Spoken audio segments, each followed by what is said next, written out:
And are we all good? You're good. All right. Just wanted to make sure. Thank you, ladies and gentlemen, for joining us. My name is Dr. Brandon Abdon. I'm in Cincinnati, Ohio. I'm an ELA consultant, and I've been working with NCTE for a number of years now. And I'm delighted to be here with my colleagues this evening, who I'll introduce in just a moment, to focus on using digital texts to deepen understanding. And I really want to point out that the subtitle here, Elevating Critical Thought, Student Writing and Civic Engagement Through Mentor Texts. And this is also a beautiful collaboration that has developed over the past couple of years, really emerging out of some work that was a direct result and direct effect of the pandemic. And so when we think about the beautiful things that can come out of the trauma and the just indescribable problems that the pandemic provided for us, this is one of the wonderful things that has emerged from it. And so we're going to dive deeper into that. Our plan today is to show you how this got started, to show you what we would call the exigence text, in a way, is the way I'm going to refer to it. And then we will transfer to some very useful classroom examples from an actual classroom teacher, using these things, taking them and making them her own. And then she was so excited about it, she came back around to us to share. So it's going to be some great examples of things that emerged to really change the way people are teaching. And then also to see how people can take those things and make them their own in their own classroom, in their own context. So thank you for being here with us. I've already introduced myself here. We have our contact emails at the end of the session, but here you can see our Twitter handles, and you can also see where we are and what we're doing. I'll introduce my colleague, Alice Wu. Hi, Alice.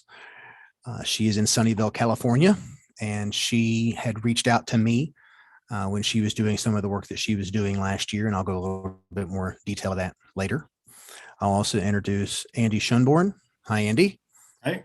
You can see Andy's information here as well, and his collaborations with Troy Hicks. Hi, Troy. And the collaboration between Troy and Andy is really what started all of this 2 summers ago. And they've been collaborating much longer than that, but 2 summers ago when they came and worked with Mosaic, which was the unofficial AP English Language and AP English Literature SLO conference. And what Mosaic was, in a nutshell, was a group of teachers who were concerned that a lot of the face-to-face AP summer institutes that teachers were so accustomed to, that teachers had come to enjoy so much, weren't going to happen during the summer of 2020. A lot of them did happen virtually, and we were able to build great communities and do some excellent learning virtually. But still, that opportunity to learn from others, to have those conversations outside of formal sessions, just wasn't there the way you miss that in a visceral experience at a conference like NCTE, for example. So a colleague of mine, Susan Barber, reached out to me, and we put together a team of teachers and decided that we would plan a kind of a summer-long SLO conference that provided some sessions at different times over several different weeks, and teachers could sign up for them and come to it.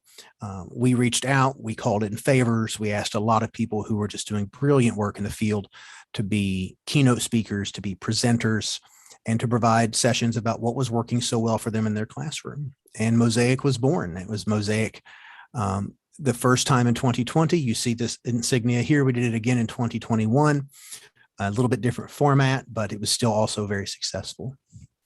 Well, two of the people that had been recommended to me for this conference were Troy and Andy. I was already familiar with the work that Troy and Andy had been doing a little bit, especially with Troy's work with digital text and so on. But their recommendation came back down from Thomas Foster, author of How to Read Literature Like a Professor, who was really lifting up the work they were doing with students and supporting this kind of learning in classrooms. So we reached out to them, and they graciously provided a keynote session highlighting a project called Snowfall. And I won't go much further into that. I'll allow Andy to do that. Sure, thank you. But in But in highlighting Snowfall, the goal was to show teachers the way they could take different digital texts and traditional texts and different writing processes and reading processes and different media and put those things in students' hands so that students could begin composing in all of those different ways. And it was amazing work to see. And that's also the work that Alice was inspired by in her classroom. Alice then reached out to me and said, "Hey, you've got to see this. You got to see what my kids are doing. It's amazing. They're blowing me away." And Alice's energy and her excitement about her kids was just palpable. Even, her on West Coast time, me on East Coast time, doing it across a Google chat. I was like, man, this is great. We got to reach out to Andy and Troy and share this with them. And then we decided to offer it as a session for NCTE, and here we are. So with that, I will now hand it over officially to Andy and let him expand a little bit more on what exactly Snowfall is, but also talk about what he and Troy were thinking about with Snowfall and its value to teachers. Andy, thank you. Thank you so much, Brandon and Alice and Troy, for being here and for really inviting us too for the 2020 Mosaic. To hear names like Susan Barber, yourself, and Tom Foster, and everybody else willing to reach out and lift up some of the work that we're doing was really quite exciting for us. I want to talk just a little bit about kind of the foundations and beliefs first for what made this project kind of come together, and then I'll share the inspiration for it. I've taught AP literature, for about 10 or 12 years now. And so I've spent quite a bit of time with that. I've also been teaching in high schools now for about 20 years. I also come from a background of teaching in special education as well as alternative and adult education as well. And I've dabbled in a little bit of college work, working for Mid-Michigan Community College as well. So a little bit of everything, but all of those sorts of ideas coalesce in these foundations and beliefs that we're going to be sharing with you here, that once we saw Snowfall itself provided some inspiration for us to think about writing and think about texts and what it means to be a text, what a text means itself, and stretching the notion of it, and how we might be able to think about that from a digital way. One of the things that we need to be doing, I believe, is if we're going to move that educational needle towards digital equity, I think we have to think about writing in different kinds of ways. Of course, when we think about AP Lit or AP Lang, much of it is focused on writing those essays the timed writing essays that come to the test. And I think that's important when it comes to taking the on-demand writes for the test. But I also think too that as a teacher, we need to stretch that notion. We need to think about, well, what can we do to help students engage in critical thinking with the work that they're doing? How can they involve digital texts as well that move project-based learning beyond just the preparing for the test and into an actual preparing for the thought and the thinking process? I know for teaching AP for quite a long time that it's easy to kind of fall into that notion of, we're just getting ready for the tests. So if we're getting ready for the test, the best way is to prep for them, and then we'll be sort of good to go with that. Part of the danger, I think, with that falls into this idea where students feel like there's one way to go through formulaic writing in their essays and in their pieces, and one way to think about the reading that they're doing, and only looking for these chunks that helps them come up with that golden thesis that can win no matter what, right? And can get you all the points. And I'm not saying any of that to diminish it, but I'm just saying that if the thought process that students have is all about trying to grab all the points like Pokemon to win them all, then I think that we run into a little bit of a problem, because then they're so focused on the formulaic portion of it that they forget about the critical thinking sometimes. I think sometimes they forget about what it means to effectively communicate. And I don't know about you, but on-demand writing is something that happens not too often in one person's life. They are important spots where they do happen in a person's life. But for the most part, thinking about how we can communicate ideas through digital ways and through different audiences and ways that go way beyond the walls of a classroom are very important. And then the other belief that I think really in more recent years, maybe it's kind of popped up, although I think it's been there for quite some time, is this idea of pursuing civic engagement. What can we do to give back in some way, shape, or form? And we can think about civic engagement in lots of different ways. I believe, yes, civic engagement can be something that is for the world. Sometimes it can be for the state. Sometimes it can be for the city that you find yourself in, and maybe even the school district that you find yourself in. And sometimes civic engagement can be just in the community that you find in your classroom as well. I think it can be a lot of those types of things. But we also know too, because of the digital text we are experiencing, including this right here, what we're doing right now, and including all the wonderful work that that Susan and her colleagues and Brandon did last year with helping students and teachers by creating those videos on YouTube to help us figure out how to break down and look at poetry, and how do we look at fictional narrative texts and prepare students for the test in AP Lit. All those different ways are changing the notion of what it means. If the texts are changing and our current landscape of teaching is changing, if we want to keep that sort of moving, it's important that we allow our students to kind of choose these different mirrors, windows, and sliding glass doors that Dr. Regine Sims-Bishop shared so many years ago now. And it's still critically important that we do that. But, and maybe I shouldn't say but, I'm going to say and if we do that and we use the screens that we have here, we use digital texts, those mirrors, windows, and sliding glass doors can come alive in ways that are really unexpected and surprising for students and teachers alike. So with that, Brandon, I'm going to have you go to the next slide to kind of share with you a little bit about this inspiration and tell you how that worked to elevate our student and my students in their thinking about some of their literature texts that they were working with. Excellent. And while I transition there, I really want to highlight what you said about the with your quote there about the mirrors, the windows, and the sliding glass doors. And really that is something that I think Alice grabbed by the horns and ran with her students. And I really I'm going to come back to that when we get to the end of our session here and talk a little bit more about that idea, because just capturing those metaphors as different ways for students to open up their own ideas and open up the way that they can engage the civic engagement that you mentioned is really powerful there. So thank you for that. And so do you want me to go ahead and play the video now?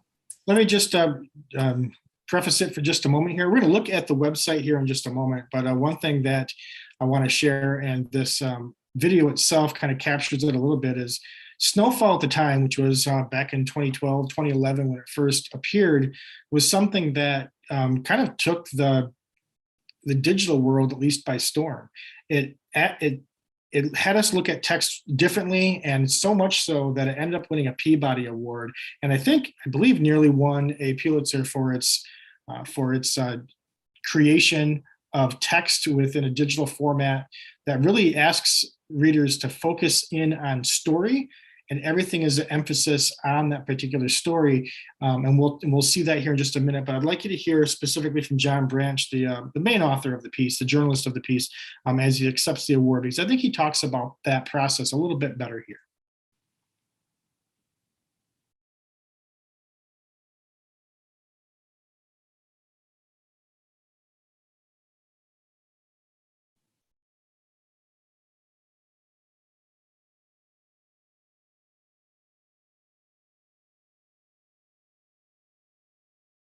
It appears we don't have any audio right now, Brandon.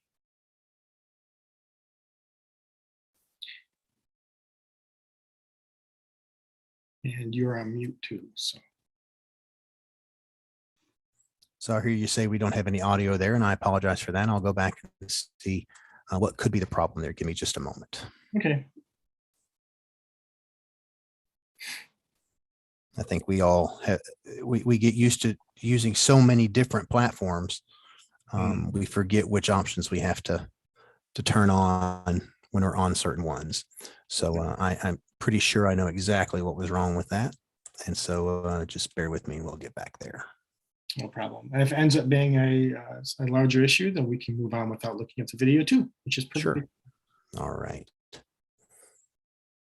And we appreciate everyone out there and your patience with everything that we're dealing with. I think if we're talking to teachers and having digital issues, they all completely understand where we're coming from. So, all right, let's try this again. Here we go.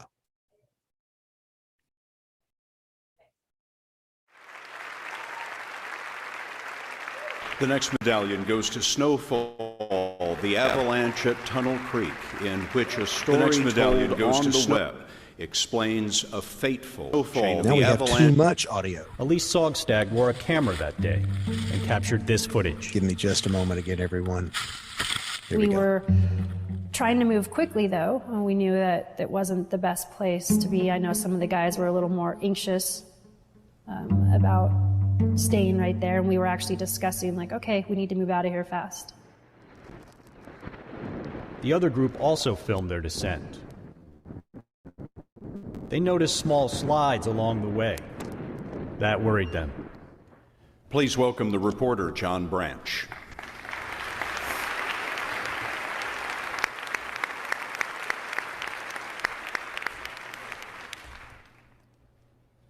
I know what everybody's out there is thinking is who let the newspaper people in here. I am simply the front man for this. I had the gall to write 17,000 words about an avalanche, and fortunately I work for a company that said, let's enlist some of the most talented people in the business to help out telling the story. 4 of them are here with me.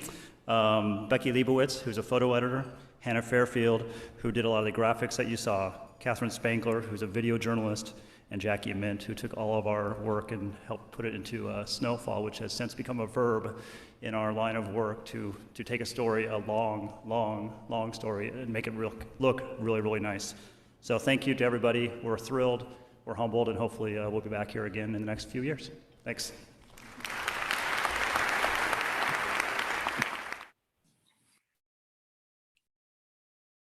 Okay, great. So I'm going to walk you through kind of what this website looks like, what Snowfall looks like. If you could go to the next slide, Brandon.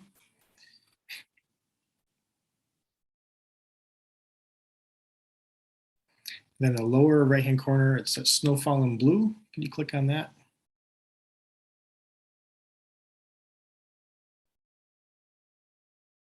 And when I first thought about bringing this idea to my students, I just said to them, hey, have you ever heard of this thing called Snowfall, the Avalanche at Tunnel Creek? And my students hadn't heard about it. And so I shared a little bit about it with them, kind of how it was a use of images and GIFs and slideshows and journalistic writing and tabs and websites and HTML programming that creates a unique story. And as Brandon works his way through this, as you scroll down, you notice the large image, which is actually a GIF, kind of goes away, and it focuses it on the story here. This was a purposeful move in this particular project because it's all about focusing on the story.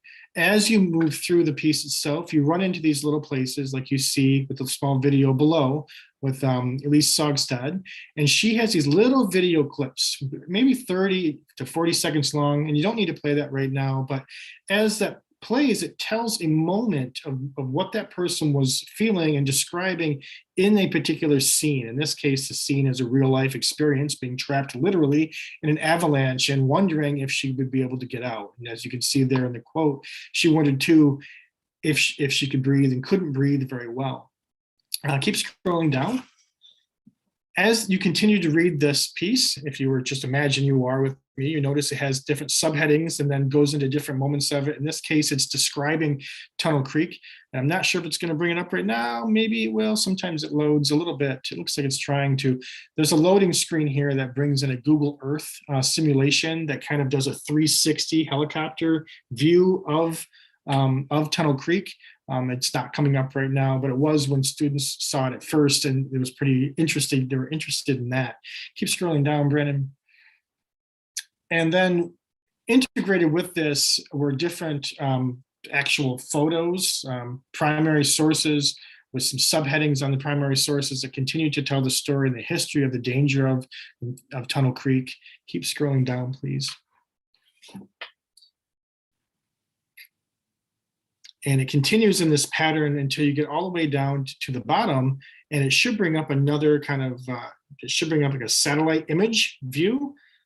Keep going all the way down to the bottom, satellite image view of the particular snowstorm, which I thought was really interesting.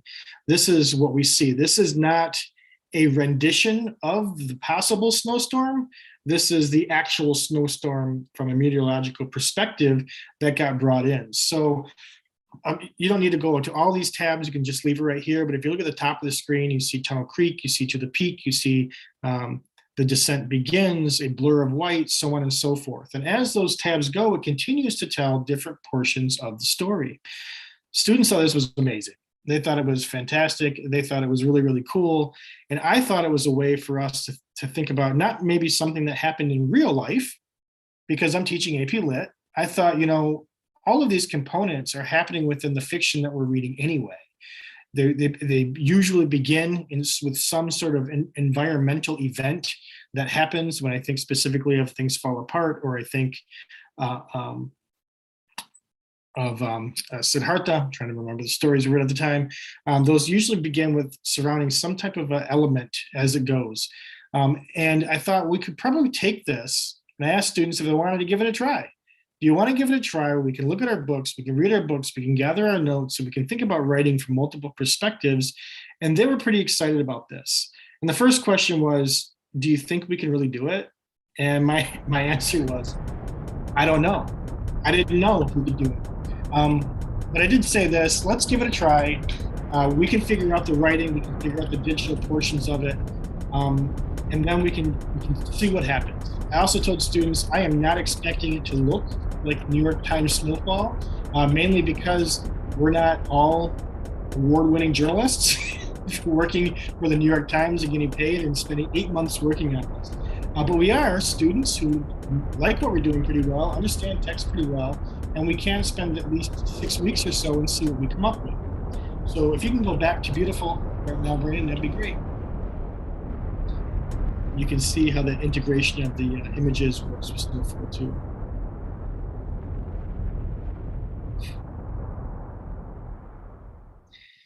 So I thought about this, and I thought about writing and all the different forms that writing takes.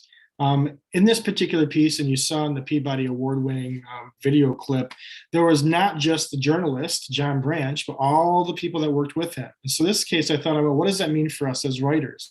We can have someone in a group who acts as a traditional journalist. We can have someone in a group who I call a digital journalist, where we're getting together the different video footages and the different slideshows and the different images that might work.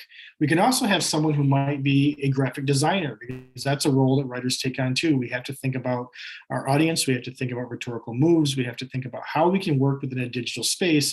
And then a wild card is the role of a writer that I gave too, because sometimes there are people who are really good and sort of like to do all of these things, and they might be people who you can bounce ideas off of.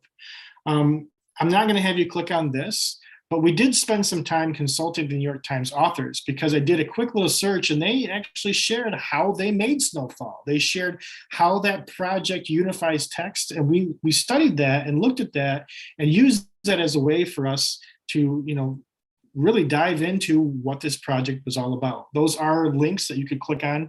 I will share the presentation with you. So we thought about this in multiple roles. Next slide, please.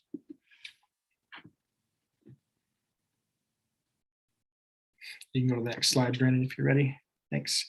And then we also thought about this from multiple mediums, right? So I think that oftentimes writers get to choose the mediums that they're going to be writing with and the mediums that they're going to be writing on. I know that as a writer and someone who models writing in the classroom every single day, sometimes my medium is pen and paper. Sometimes my medium is the notes app on my phone. Sometimes the medium that I use is a Google Doc that I'm working on. Sometimes the medium that I'm using is a piece of paper as I'm drawing out ideas. Sometimes the medium is an editor, in this case, a Weebly editor, or an EduBlogs editor that I'm using as well. And I think asking writers to push themselves beyond that a little bit, we can use these different types of mediums. And I'm going to share with you just briefly here one example of what students did for this. Now, you'll notice it's not as pristine and perfect as the New York Times piece, but it does give us an idea of what they did when it comes to Things Fall Apart. So click on that, please, Brandon. Thanks. If you click on Student Created Media, there you go. So the first thing that I think you're going to notice here, which I think is really neat, is we incorporated GIFs within the HTML. We also began with the idea of this natural environmental process of the locusts that pop up often within the story themselves. If you scroll down, you can see we have our journalistic writing, and then you'll see some videos and some slideshows as well. This particular group too chose to add those tabs. They liked having the tabs, so we'll just kind of go through those quickly. If you go to page 2, Storm is Coming, they use those to help tell the story visually as well as journalistically. And so they went through this process too, taking on different roles of the characters. Now, when this piece came together, and that video is unavailable because students graduated, and then after they graduated, the accounts kind of got deleted by the district. But that happens. But this gives you an idea of how they incorporated quotes, how they brought their literature ideas into this particular piece. And it doesn't emulate it perfectly, but I think it does a great job of helping us come together as writers in a different way. So that's just a taste of that. We can go back to the slideshow, and I think we're going to be moving over to see what it is that Alice did next. Because what Alice did is she really took her ideas and ran with that.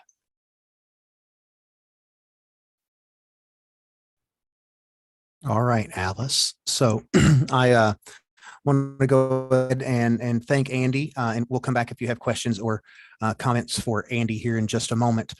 But I'm going to transition over to Alice, and I know that there are a couple of questions I've gotten about how the platform was introduced to students, how Andy didn't overwhelm students with the beauty of snowfall and everything. And Andy has a really great way of addressing that, and I think that's one of the things that made Alice feel comfortable doing this. But Alice, I'm going to stop sharing right now so that you can begin sharing yourself. All right. Let me share screen, and I just want to real quick check that the audio is okay. Everyone can hear me. Good. Yes, we can. Great. I had attended Mosaic 2020, and hearing Andy and Troy talk about snowfall was a real game changer for me. Up till then, I had never heard of John Branch, never heard of snowfall. I read the New York Times, and I had only like a mild interest in avalanches. But this thing really kind of got me going in terms of how they were introducing it to students. Now, in my classrooms, and I want to come back to those core components of the critical thinking and the effective communication and the civic behavior. And when I first started teaching, and this is like, I'm kind of a new teacher, so this may be 6 years back, I had students actually chant this, like, what are we here to do? We're here to, think critically. We're here to communicate effectively. We're here to behave. And I actually would switch out civically to civilly, because sometimes it takes, initially that ability to engage civilly, to respect those who are around us before we can actually make a contribution to society. And I would start out with that. And I've always made a point of really defining these terms for students, because as much as we depend on the building blocks of English when we teach it, the grammar and the vocabulary, I felt that we really needed to use those to build into the abstract goals of critical thinking. And so the terms that I've used, the definitions I've given, and they can just Google these, for critical thinking was the objective analysis and evaluation of an issue in order to form a judgment. And to help students understand that we're all looking at that, we have to have evidence that we're all looking at and that we can all agree on. And the critical thinking part comes in when we can form individual judgments based on the foundations of that data and or the event or the issue that we're looking at. The tendency that I've seen for students is once they've thought a thing, they thunk, then they call it critical thinking. And so they range really broad on that. So I like to narrow that definition down for them. For effective communication, the definition that I use is to communicate in a way that allows others to accurately understand your perspectives and not feel threatened even when they disagree. And I think that kind of overlaps into that civil engagement of, how are we communicating? Are we communicating that welcomes others into this conversation or welcomes others into any sort of dialogue or conversation? And for civic engagement, what I've used is making a contribution through seeing beyond labels and platforms to engage others in a both and rather than either or discussion. And so just knowing that, that's kind of a core element of my classroom, Snowfall fits so well because it was modeling out digital text in a way that invited sincere inquiry. And it wasn't the usual papers that they were writing for Lang or Lit or even history or science. Obviously, this was something that John Branch was interested in. It was kind of off of a tangent. It was not the usual academic pursuit or research paper, but it really was an example of a researched argument. And so when I looked at it, immediately I was like, well, how can I use this in my classroom? And I love that we're doing this seminar right now where Andy and Troy, you're presenting kind of the beginnings and the seeding of something. And this is what I've taken it to. And so that's the alternative narrator's perspective. And maybe in Lit, we can look at that again and talk about how those perspectives, built into something.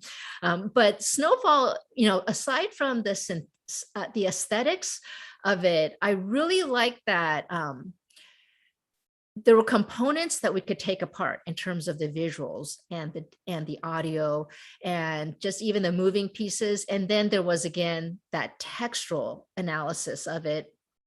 And I wanted students to really learn that, it is about the story.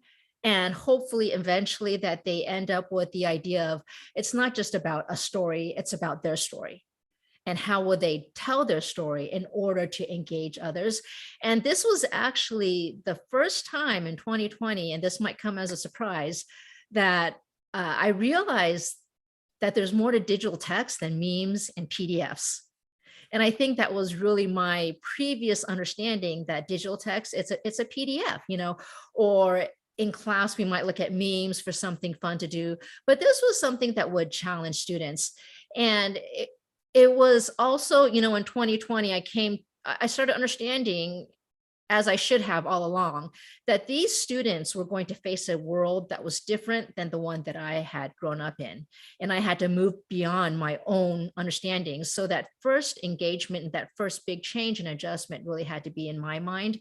And it is my strong conviction that as teachers of language, we need to not only be culturally relevant, but we need to best prepare our students for their world, for what we might see. And this is our critical thinking piece. We're looking at these different pieces of evidence of their world and predicting what they will have to face.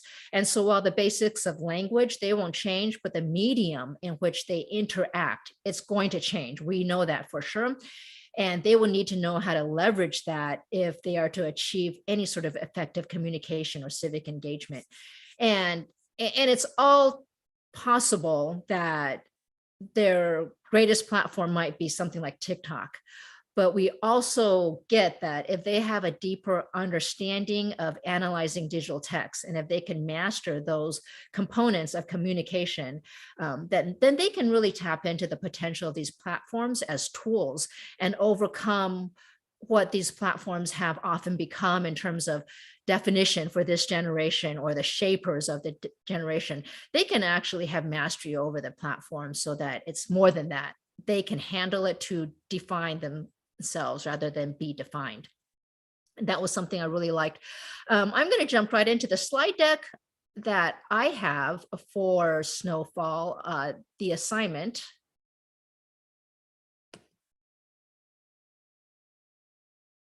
And I started out, and this is the slide deck. And I just want to say as an aside, 2020, it was the first time I started really putting out slide decks and slides of any sort. Before, I loved kind of the paper trail, lots of copies, lots of paper involved. And I hadn't given too much thought to slides, and putting together the slide deck in and of itself was really me modeling out what digital text would look like. And how do we combine it with text, and actually verbal text in this case, because I'm presenting an assignment over Zoom. And I'm presenting it to students via media, right? I'm not handing out anything, I'm not pushing paper across my computer. And so I called the assignment The Art of the Story, again, just in hopes that they would understand that it's about more than an assignment. I don't want them to check off a rubric. I don't really want them to do this. It's thinking on demand, not writing on demand. And they really have to be able to produce a story. The way that I sold to them, many of them was, and I sold it to both my Lang and Lit classes that have juniors and seniors, was this is actually how you want to think about your personal statement when you're applying to college, because it is the art of the story. And I think that essay, those college essays, may be the most relevant essays that they could think of, or it would have the essays that they would be writing in their high school career that would have the most impact on their lives to date, in their minds at least. So I started with that. And this was, I called it the mission. This is their goal. I like to have some sort of challenge and everything. And so we broke down the components of what they were looking at, the text, the visuals, and the audio. Now, the student sample that I'm going to share later was really more about, it's still in process. And the way I presented it was that it was optional. This was an optional assignment. Initially, I had told them in our school, we have mock AP tests every semester if you're in an AP class, and we provide them with that opportunity. And I told them, if you do this, it's really demonstrating the same skill sets. And I don't really care about the AP rubric, but if you do this, then you will not have to come on a Saturday morning, early in the morning, and take those mocks. Now, the students that did this, they also came for the mocks. So it was, it really became more of their passion project. And I didn't, it was due basically at the end of the semester. And at the end of the semester, they had completed a draft, and they said, can we actually keep on working on it? And to date, as far as I know, they're still kind of trying to revise it and revamp it and figure this out. And these are students, they really got caught up, I think, in this could maybe make a difference if we did this. This could make a difference in someone else's life. So I started out with the dive and the understand, observe, connect, and abstract. I like to throw in the word abstract or abstraction as much as I can in the class, as many times as I can, mostly because I really want them to walk away from their external definitions, the labeling of things, the concrete ideas. How many words do I have to have in a paper? What is the rubric? How many times? And in my classes, I focus a lot on just the telling of the story in terms of the nouns and the verbs. And I'll get into that a little more in the next slide. But the use of passive voice, I'm like, how many times can I use it? Well, first, let's think about, the abstraction. What are we trying to reach here? And so I start out with observe, connect, and abstract. It's really the beginnings of a rhetorical analysis assignment. And if you read through Snowfall, it is, by all means, it's long. And so I see this as kind of a 5-page essay, and they do it in a team if they choose so to do it. The observe is really where they find those rhetorical choices, the moves that John Branch has made, and it's just annotating, really. The connect is, how do these choices relate to each other in terms of the choices? So maybe he put a visual here, and he put the, if we go back to, you know, what Andy was showing with that, you know, the, she was mummified, right? And then there's immediately in connection right next to it, there is that primary source that you can interact with right away. And that's text. And that's also academic writing. I tell them all the time that you can't just say stuff. You actually have to have some evidence for the stuff that you're saying. And we call that, you know, a claim, evidence, and now you have to explain that, or else you're just pulling stuff out that we have no common understanding of. And that's where we go with that abstraction, where now this is what you're really proving. This is maybe the thesis you've arrived at, or the claim that you've arrived at through that understanding.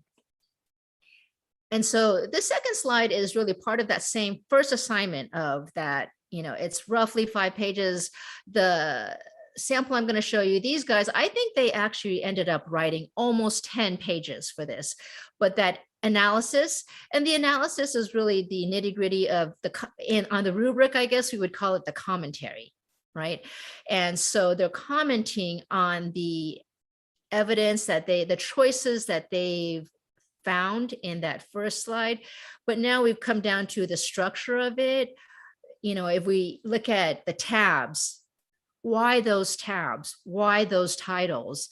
Why go from Tunnel Creek to the peak to the descent? And if you're even looking at just those 3 right there without going further, you kind of have this mountain kind of this, you know, it peaks, right? And it comes down. Everything was done for a purpose. And these writers here, they were building into some sort of commentary here. Nothing is completely objective. There's always personal commentary involved when we're using language. The nouns, the verbs, and the metaphors. And that was very important to me because students often get stuck with, and I'm calling it passive voice. They don't have good control over their nouns and verbs. And my thing is, you really need to do more than describe a situation or tell someone that something exists, you know, and we get stuck at that point. And again, I tie this back to their college personal statement. You need to make an argument for yourself. Don't just tell me that you're alive. Don't just tell me that you've done a thing. That's great, but put out an argument about yourself.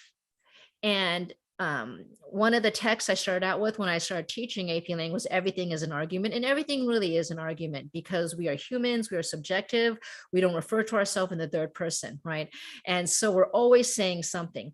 And the visuals were such a big deal. And if we just look at the combination of that peak, and we're talking about a peak, and now he's showing a peak. And I like to discuss really that initial screen with, it's flat, but there's snow blowing over it. And it's a beautiful scene where the wind is just blowing the snow. And what's going on? Well, you get this foreboding sense of something is going to happen here. I wonder what's going to happen. Well, we know it's going to be an avalanche. And even if you're just kind of glossing over the piece, it's like it's already giving you clues. Who's going to be the survivor? Who's not? You know, we know that not everyone survives, but who survives here, right? And so that was really that explore piece. And then we get to the create.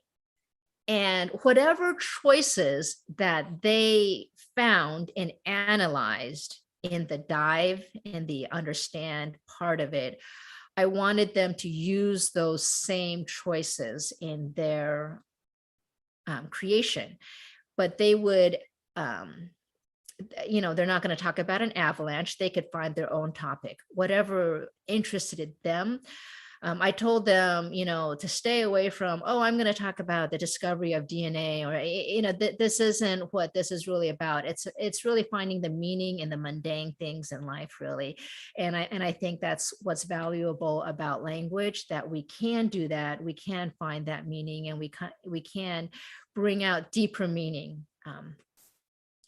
And to leverage those same strategies from that mentor text.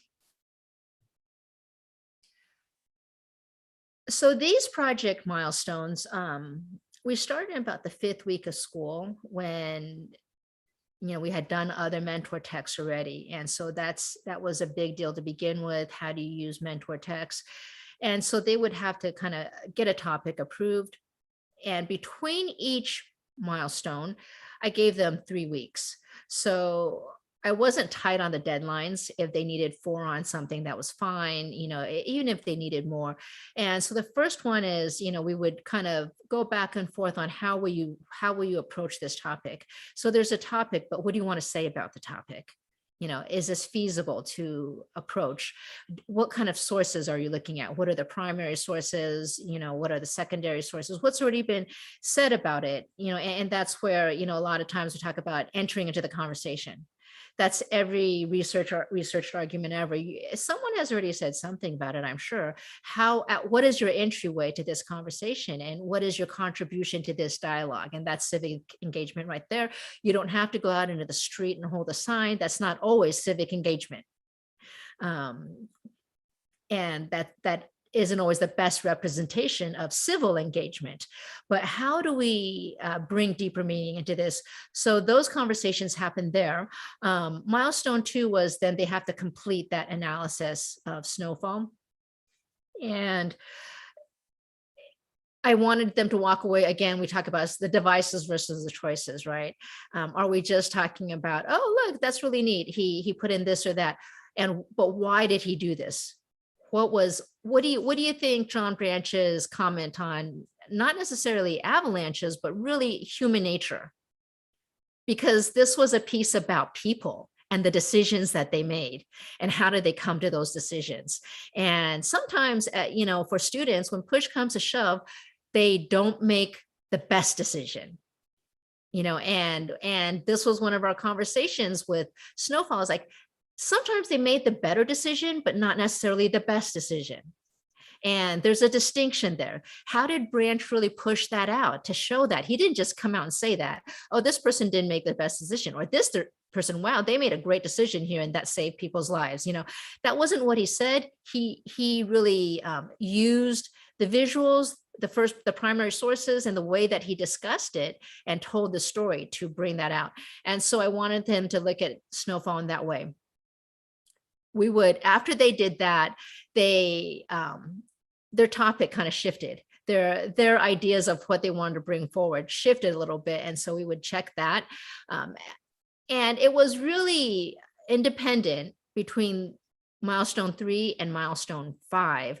Mostly, they're checking in, but these guys are busy, they're in sports, they're involved in student government, and they're doing a lot. They're kids, right? They're 16 years old, they're getting their driver licenses. A lot's going on in their lives. So I didn't really want it to make it, especially when it's optional, I didn't want to make it a hard and fast, you must do this or I'm not going to accept it. It was nothing like that. And then so we ended roughly, 15 weeks down the road with their first draft. And this is their student sample. And I've taken their name out of this, but it was called More Than Athletes. So our school is 3.5 miles from Levi Stadium, where the 49ers play. Colin Kaepernick had been at one of our football games. And so the whole kneeling controversy was a big deal. And I'm sure, as with every student demographic, there's all sorts of different ideas about it. And so this is what they chose to do. And if you see at the top there, they had the same, they had 3 chapters and 3 parts. And if you click on student sample, then it brings you to their work, and it's going to show you who they are. But they kind of did the same thing with the scrolling, and my screen here isn't showing their sidebars, but you could click on different things. It's interactive. There are things they said they wish they had done, and they may or may not get to it, but it was great. Now, what I thought was really interesting about this was actually that I'm going to actually try to go back here, stop share and go back to my slides. When they did this, one of the struggles they had really was making an argument uh,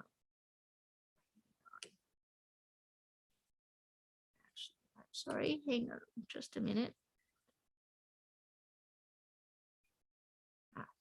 Okay.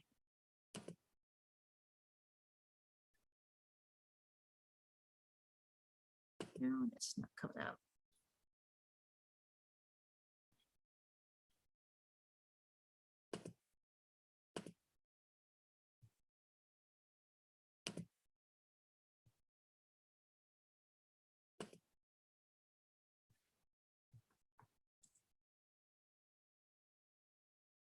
Sorry about that. Let me bring up my slides again.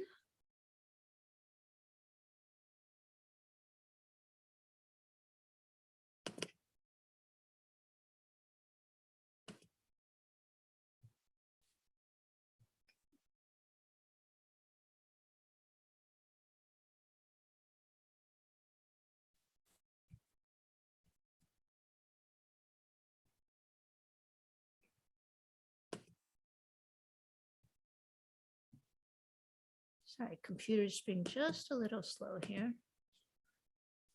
Well, I'm gonna, if I can't bring these up, I'm gonna hand the slides back over to Brandon. But that kind of is an encapsulation of what we did. And I think Andy can address just how do you have them not go over the aesthetics. There's a lot of, hey guys, it's okay. We're not expecting you to do that. One of the struggles they had was really discussing the word claims and how many times they had to use it. And so that's where they were with the value of really looking at this and am I really using the right word here? Why am I using the same word over and over again in one piece? And as they went through that, it was just like, how do I really reach in my text the right word so that it can match with this picture that I'm trying to put out? What is really the idea or the civic engagement that I'm trying to achieve here? And I'm confident that they found it really valuable, and I'm thankful that for the work that not Brandon, but Andy and Troy did with this so that we could bring this to our students. Back to you, Andy.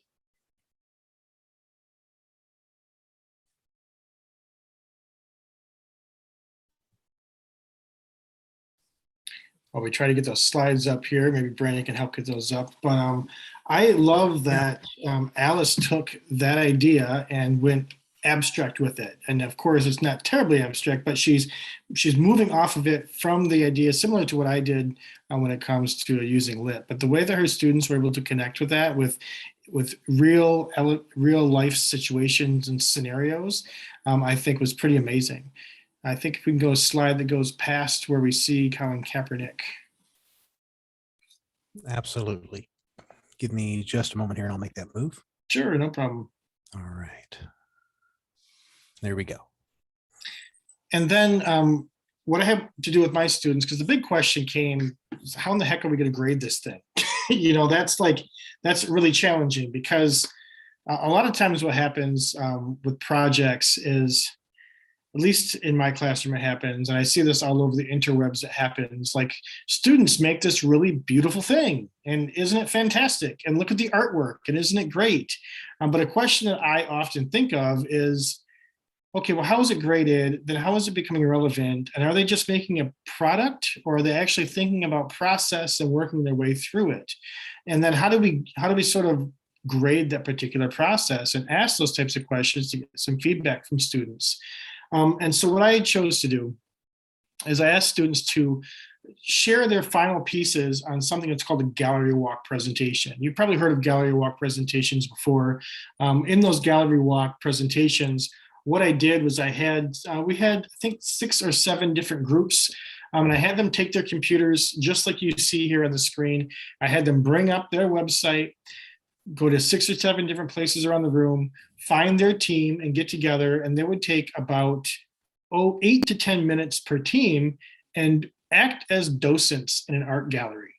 And as docents, they would walk through not reading the whole thing, but talking about the rhetorical moves that they were making in the piece, talking about the combinations of bringing the visuals in with the journalistic writing, along with the different HTML moves. And that particular rubric is what Brandon's going to be clicking on right here. And the rubric says multimodal project rubric. Not particularly fancy, but I did want them to think about usually the things down near the end. So is the presentation well rehearsed? Is it attractive? Yes. Does the content cover in-depth ideas? Is it organized in a way? Are the requirements met and exceeded? But this portion near the end, this debriefing, I thought was really the kicker for me. So in this whole project, I wanted students to be able to talk about what the biggest aha moment was during the tour. How did this method of learning enhance their learning, and how did it make things better for themselves? I wanted them to talk about what about that role of collaboration, because really we were writing not all together. My students' first instinct was, well, let's just have the writers write the thing and then we can go ahead and fill in the gaps. That is not what I wanted to have happen at all, because that's not usually what happens. Usually with writing, you have to get together, kind of come out with a crude idea of what you wanted to be able to say, and then split off and find those different ideas and bring those things together. And then that also brought us to the idea too of why was the individual responsibility component so important? Because they weren't just leaning on somebody. And it wasn't the type of project, maybe your students don't do this, Alice, but my students sometimes like lean back and let sort of the smart ones or the go-getters kind of do all the work, and they just sort of, follow along with that. That's not really possible in this kind of project. I would say really not at all. Can you go back to the slideshow, please, Brandon? And I think what's really interesting is we look at some of the comments that they have. So we would debrief the experience, but if you could click on student responses, I think that'll be most interesting for us here. I gave them a form, like you can see there, and then these are some of the responses that they came up with as they went. And I purposefully had this be a collaborative doc. That way students could all see what each other were saying about these aha moments. At first looking at it, the student says, I was confused how we're going to be able to create something that advanced, but our group did an awesome job. And that was a good reality for them. The project gave me a new take on reading and understanding a book. Taking pictures of the pages and making notes, this is how we did annotations, helped a lot as well. The collaboration was really key. Everyone brought in a different skill set to the table and a unique perspective and experience with the book. And that role of collaboration, individual responsibility was important, because if one area was lacking, that hurt the project as a whole. If we were to have an amazing storyline and videos, but the website wasn't really well done, then it would throw the entire atmosphere off that they were trying to create. And I'm not going to read everything in there. And you don't need to scroll down either, Brandon, but you could see what I really liked is hearing that metacognitive thinking about what they were doing within these whole processes of building this thing together, building this project together. When I see that makes me feel much more confident when it comes to how am I going to grade this thing? Because the big question is, what are we learning along the way? And you can just see and hear in their voices what they're learning along the way, everything that I've been trying to teach them along the way, but then they're saying it themselves. So they're not just kind of regurgitating what I wanted them to say, but they're sharing in very real and authentic ways what it is that they were trying to do. And like this one person said, instead of just reading one long paper, you get the full effect of the story with the pictures and videos. And it made my learning go more in depth, where I was able to understand where the characters of a story were coming from and how the theme of the decision-making changed. Our point of view comes into effect with these personal legends they were talking about. One of the stories they were looking at too. You can go back to the slide deck, Brandon. So those become kind of tricky to figure out how we're going to square that circle when it comes to the grading of something like this. And I didn't really worry about the grading too much, because I wanted students to think about all of those moves they were making. Go to the next slide, please.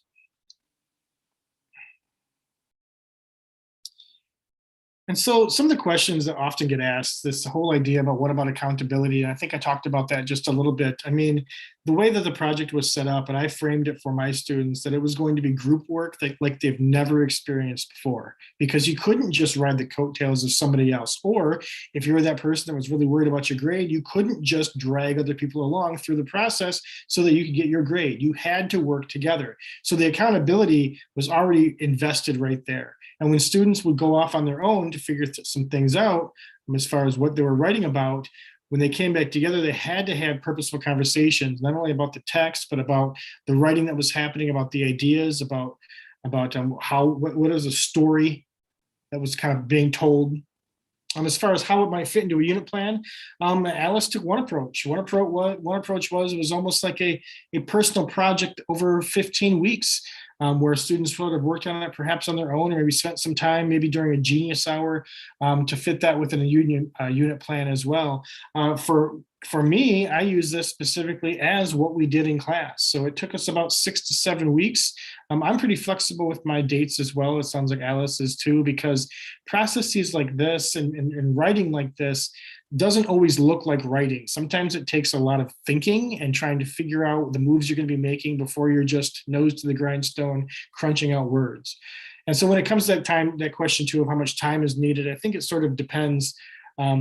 But when you have students who are choosing their topics, students who are choosing their texts, students who are choosing their roles as writers, students who are choosing the mediums which they want to work with, students who are choosing teammates to have, you have all that choice embedded into something that they're personally invested in. Specifically with what Alice did with the work, that personal investment is something that we don't need to worry about time quite as much, because they're into what they're doing, and it's something that they want to do. And in Alice's case, students were still continuing to work on this, perhaps even after it was quote unquote graded or scored, or how my students put it, sometimes done, right? They were even working on it beyond that, which is wonderful to see, because as writers, we know the work is really never done, but it is sometimes due, and we might be able to work on it even after that fact. So we can go to the next slide too. I think this is going to bring up some areas for questions or some of the respondents from Troy here. That's right. And I want to, again, thank Andy and Alice for the deep dive into the work that they've done with not only with Snowfall, but with making Snowfall that mentor text, that mentor project that, as Andy had on his slide, opens the mirrors or windows or even the sliding glass doors for students to engage different media, different texts, and think in different ways, different types of critical thinking. And I love the way that everything Alice and Andy have talked about has revolved around critical thinking and creative thinking. So many different ways that they talked about those ideas. Alice's focus on abstraction, Andy's focus on a process. And so we have on here with us a collaborator of Andy's that I introduced earlier, but also an author of text relating to digital writing, research in the digital world.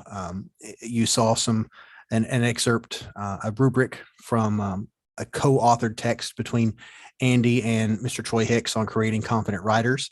And this is just the kind of project that is within Troy's area of expertise. And I know that word expertise is a very loaded word, creates a lot of high expectations, but Troy, I think you are our expert here. So you're here to respond and kind of give some thinking and feedback about this. So I want to hand it over to you.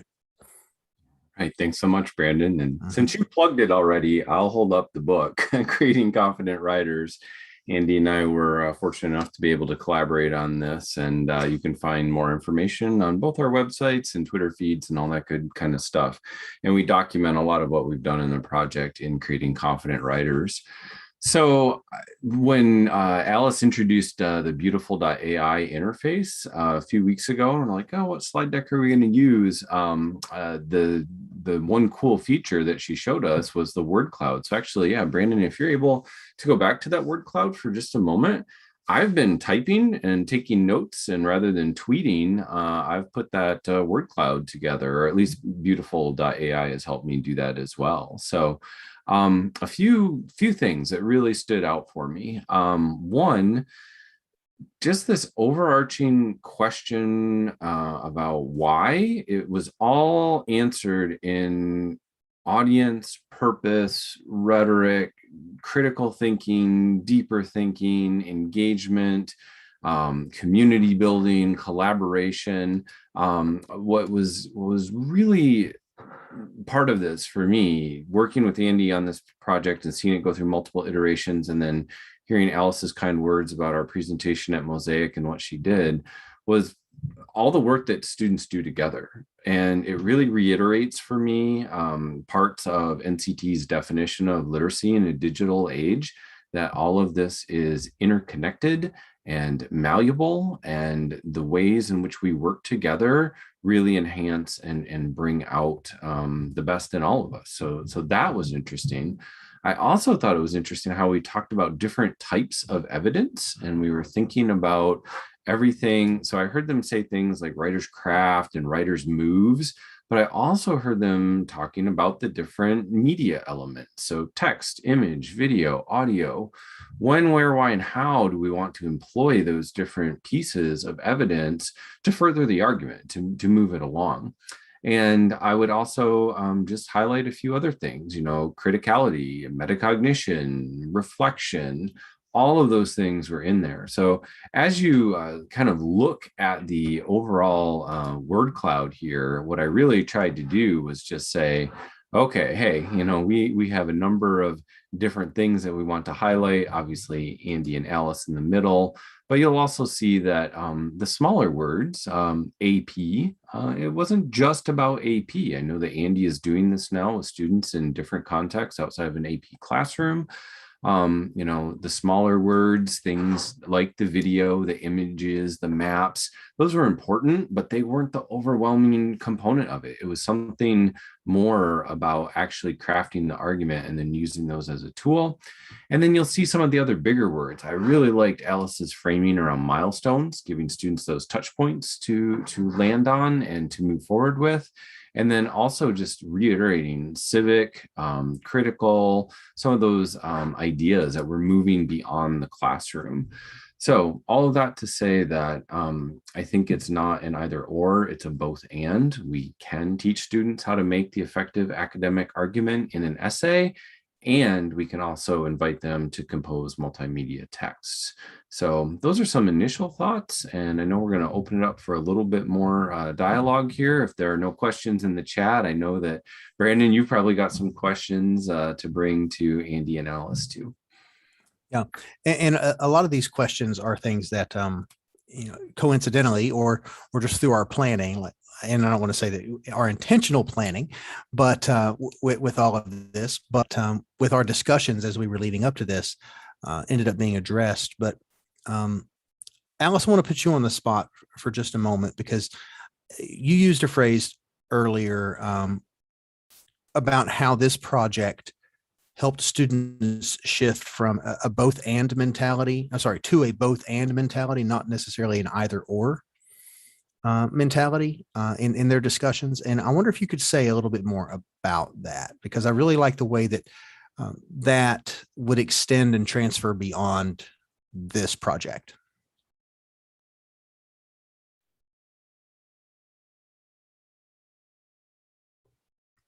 And you might be muted, Alice. Am I muted? I'm sorry about that. That's fine. We all say the most brilliant things when we're muted, right? Exactly. And now I'm done. No, I'm sorry you missed that. No. So one of the things that I think we've all noticed is the divisiveness or the polarization in our communities right now. And what I've seen is that once students get into an argument, not the debate argument, but once they start forming an opinion, they want to entrench themselves in that opinion. And I was trying to use this, starting with Snowfall with, okay, how does Branch approach this? He is saying something about, let's just say decision-making, good decision-making and bad decision-making. Is that the only thing that was that the only choice they had? Or is this the only perspective that we could have on this? So on one level, when we look at Branch's writing, it really, because of the topic as well, it really opened up that field of, you know what, it could have gone this way or that way, and your perspective could be right on this, so could mine. And even as we're discussing the value of the text and what is he saying, he could be saying 100 things at the same time when we're looking at the language, depending on our own backgrounds. And then we learn to respect what others think about that text as well. And so that was kind of my approach. The other thing about the collaboration is because they are working in teams, not one person is good at everything. One person knows how to code. The coder doesn't necessarily know how to manipulate language as well, or leverage language as well. And so when I do team things, I like to separate out the roles really well so that it's not everyone doing one thing, but Brandon's running slides, Alice is doing this, Andy's doing that. And then they get graded on those things, but it has to come together in one project. And so with those kinds of issues, they can kind of receive broader training on that both and versus either or. Does that answer the question? I believe it does, because it addresses the idea of the both and, people having to take in multiple perspectives, but also do multiple jobs. And it kind of makes me think about the wild card that Andy was talking about a little bit. So with that, I'd like to shift to Andy for a moment. And Alice, you may have something to add to this too. We're all writing project people, and I don't think we all knew that when we first started talking about this and getting together. But we all value the experiences that the writing project brought to us, and one part of that is the writing and experiencing things with students, modeling things for students, and that's not just writing project. That's good instruction in some ways, but I digress. Andy, I'd like you to talk a little bit, and you touched on it somewhat, but maybe talk a little bit more, say some more about the learning and the planning and the risk taking and the mistake making that happened as you introduced this to students and as you learned along with them. Well, first I'm going to start by saying there is a sign in my room that says this is a risk-taking, mistake-making classroom. And the posters and signs that I have in my classroom, a lot of my students think it's for them, which it is. The truth of the matter is it's really for me because. And I want to be real transparent. Like, I didn't know that. We had not had this discussion coming into this. So I love that. Yes. So go ahead. That's wonderful. Yeah. And I do it for me too, because I want students to see that I'm not, I am in this process of learning right along with that. So when I first encountered the Snowfall website, I was blown away. I just thought it's awesome. I thought, how can I do that? I want to be able to do it. And I wanted to gauge the reaction of what students would have too. And by modeling my risk taking, like, I don't know if this is going to work. Like, I literally said to the students, I don't know if this is going to work. We kind of had a little bit of a group gathering. Like, I didn't say sit in your desk. I said, huddle around this. I want to show you something cool. And so we looked at this, and in recognizing that we didn't know how it was going to work, and students said, how is it going to be graded? And I said, I don't know. And students says, well, how does it match with what we're going to be doing with reading? And I said, I'm not sure, but I think because we see these types of things in literature quite often, they are different ideas and themes that pop up. It's a human experience. We can probably bring something together with that. But that whole notion of being able to teach without necessarily having the right answer or a real solid outcome of how you're going to pre-script and pre-plan something out, I think is pretty helpful. I would say that being a writing project person, as someone who models writing in class and writes along with my students and does that, I was a little used to making mistakes in front of my students, but talking about those mistakes as real rhetorical questions and topics and commentary, and why are we making the moves that we're making? So it's not just about doing the writing, or in this case, trying a digital form of writing out for size. But I think in that group situation, where we're all kind of piecing this thing together, and we're having these natural and organic conversations surrounding writing, or is this really writing? Or if I make a video, how is that writing? And the coder, I mean, all the coder is doing is coding. They're making things look pretty. What does that have to do with writing? Which of course we know has an awful lot to do with writing, because you're thinking about your audience, you're thinking about your purpose, you're thinking about tone and mood, even in color schemes, right? Even in the choice of the gifts that you have in the presentation of it, it is all writing. And that ability for us, and for me really, and students, to be okay with taking that risk. I mean, my gosh, we're in an AP class, right? Like, I don't think this is going to be on the test. That helped us get into these deeper, and I think really better conversations of what it means to be a writer, what it means to write, and how we can kind of build confidence within each other, and just see what we came up with, right? And then in the end, these groups are all working on this in their own way. So I, as the teacher, I'm kind of lucky because I get to see all these risks kind of turning into nice ideas. I see the seeds get planted and then turn into these beautiful works of fruit, I'll say. It all comes to fruition, but they don't really get to see that for each other. So to be able to kind of see the end product and then hear about the inspiration and hear about the process and hear about why they made the moves that they did from all of those different writing modes and stances, that's really where it all kind of came together for me. And it's always kind of funny because in a project like this one specifically, sometimes I'll have teachers in the middle of projects say, "What's going on here?" And my response is sometimes, "I'm not 100% sure, but I think this is what we're aiming for. I'll say this often, I know the arc of what I want to have happen," right? And right now we're in the middle of this process where things seem a bit messy, but we know the direction we're going.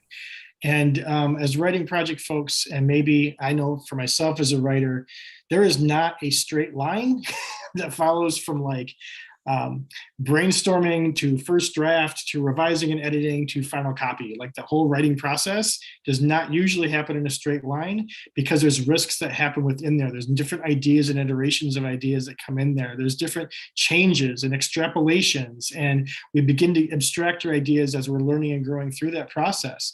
And sharing that and me being vulnerable right along with my students, kind of that we're all in this together idea. Don't you worry, I'm going to make sure we're all safe in this project, creating that safe environment for students. That was one of the biggest takeaways for me. And I think that helped us to have those better, deeper, and really richer conversations about writing because we're in it. Right? We're all swimming in that whole writing process soup, and we can begin to look at things a little easier as we're taking that dive. Excellent. Thank you so much for that, Andy. And Alice, same thing to you. You get really last, final comment here. And I'm just going to reiterate the question. I'm going to grab Andy's phrase, and I actually wrote it on a Post-it stuck on my computer. I'm going to credit you. Don't worry, Andy. That it says, this is a risk-taking and mistake-making classroom. So how did you foster that? How did you help them see you working through the process too? One of the first things that I actually tell the students on day one is I'm going to make mistakes.